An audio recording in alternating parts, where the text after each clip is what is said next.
তো গাইস এখন আসছি পাম্পে গ্যাস নেওয়ার জন্য 1 ঘন্টা সিরিয়াল দেওয়া শেষ হয়ে এখন পাম্পে ঢুকছি। এখনও ঢুকতে পারিনি, অবশ্য গ্যাস নেওয়ার সময় আপনাদেরকে দেখাবো যে কয় টাকার গ্যাস নিই। তো বন্ধুরা, ওইটা হচ্ছে আমাদের নজল, মানে আমি যে নজল থেকে নিব সেই নজল কয় টাকার গ্যাস উঠে না উঠে সবই আজকে আপনাদেরকে দেখাবো আমি। এই পাম্পে আসছি গ্যাস নিতে। তো গাইস যে একটা কথা কই যে এটা আমার ইউটিউব চ্যানেল, যদি সবাই একটু দয়া করে একটু সাবস্ক্রাইব করে দিতেন।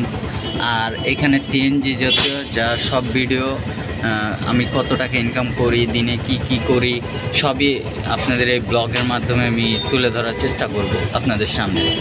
যদি আমি আপনাদেরকে দেখাই তাহলে আমার গাড়িতে কিন্তু গ্যাস টোটালে নাই।